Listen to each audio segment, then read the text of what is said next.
From cleverly trapping him inside his own contract, to Dana claiming that the Predator is afraid of Jon Jones, Francis Ngannou debunks the dirty tactics used by the UFC with some shocking accusations, diving right into the shady world of UFC contracts. There's been a lot of controversy surrounding them, and it shouldn't come as a surprise. I mean, it's like getting held captive, and I'm not the one saying it.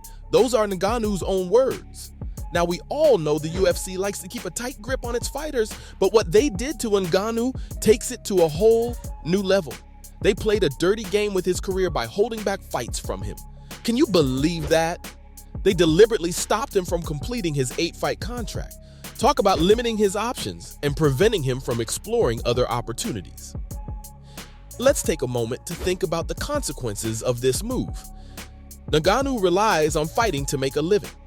So the UFC holding him back practically made it impossible for him to earn money elsewhere.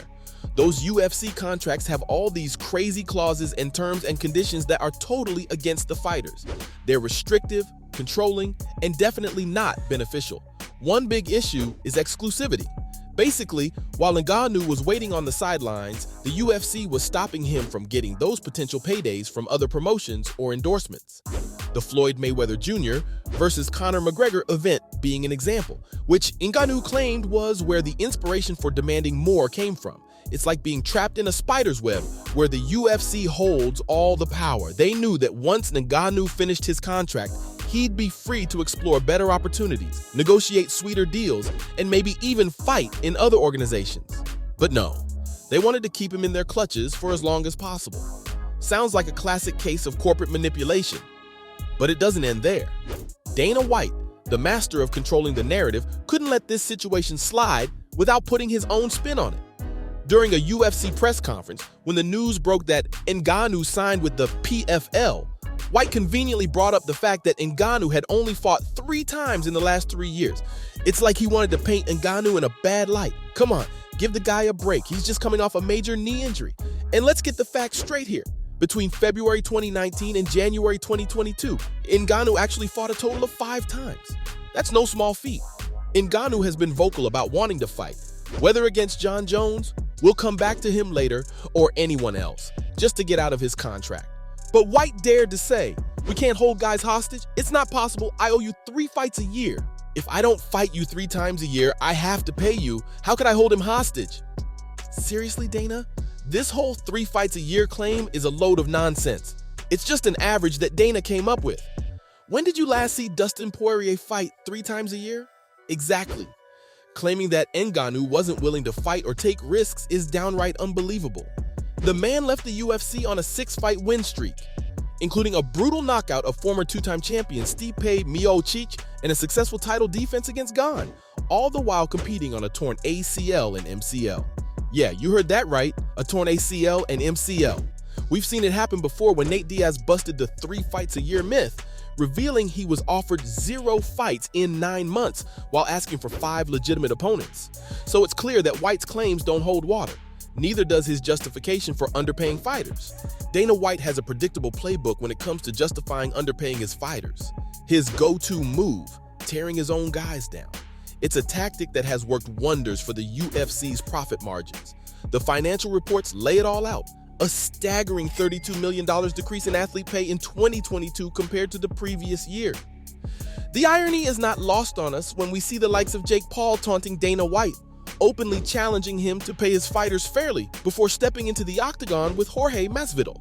It's a bold statement, but it speaks volumes about the issue. Enter Francis Ngannou, the man who brought the controversy of underpaid fighters into the spotlight. Ngannou revealed that he was making a paltry $120,000 per fight. Let that sink in for a moment. Here we have one of the most dominant heavyweight fighters, a true force to be reckoned with, being shockingly underpaid. The truth was exposed when we learned about Ngannou's disclosed payout in his previous fight against former champion Cain Velasquez. The Predator received a meager $110,000 to show and $110,000 to win, while Velasquez took home a whopping $450,000 in defeat. It's a stark contrast highlighting the unfairness in fighter compensation. It's kind of sad to see the imbalance between the financial success of the UFC and the inadequate pay given to its fighters. As Ngannou himself claimed, the $110,000 were merely pennies. But in the end, It wasn't just money that drove him out. Ngannou continued to dominate his opponents and even became the division champion, which bumped his salary to a cool $600,000 per fight under the UFC banner as per his last fight. But here's the thing, Ngannou lost all faith in the promotion's fairness during the stressful negotiations. The UFC claimed they were willing to make him the highest paid heavyweight ever, but they seemed unwilling to meet some of his other demands. The negotiation process for Ngannou felt like a take-it-or-leave-it situation, and he experienced a similar situation even after winning the UFC belt in 2021. Despite becoming the champion in March that year, the UFC could have spent more time planning his next title defense, but they immediately started discussing a fight with Derek Lewis in August, and if Ngannou wasn't ready, they were willing to give the opportunity to Cyril Gane with an interim belt on the line. This approach was disrespectful to Ngannou, considering the incredible journey he had to take to earn his title rematch. He knocked out 4 top contenders in the first round, with less than 3 minutes of total cage time to show for, mind you. Yet, when Stipe Miocic and Daniel Cormier held up the division for 2 years with their trilogy fights, no interim title was created for Ngannou. It was frustrating for him to see how the UFC promoted the interim title, suggesting that he didn't want to fight. In Ngannou's own words, "I'm just me, and they are them. They are massive. I couldn't fight that." He felt overwhelmed by the power dynamics and couldn't find a way to overcome the situation. But I can assure you, he wasn't overwhelmed about facing Jon Jones. And do you know what's crazy? Dana White claimed that Ngannou was too scared to take on Jon Jones. Like, we believe that, considering there's actual proof of Ngannou calling out Jones in 2020 and 2021.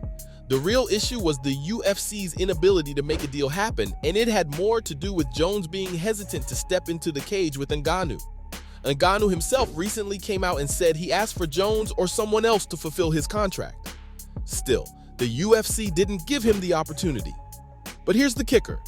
Dana White went as far as saying that Ngannou wouldn't have stood a chance against Jones, along with how he would have ended up like Cyril Gane. Like, seriously? That's straight up disrespectful. It completely undermines Ngannou's incredible journey and all the challenges he's overcome.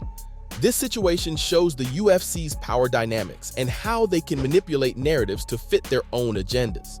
Instead of celebrating Ngannou's accomplishments, White's statement only serves to belittle them and create unnecessary doubt. So from Dana claiming that he's afraid of Jon Jones to trapping him inside his own contract, Francis Ngannou debunked the dirty tactics used by the UFC with some shocking accusations.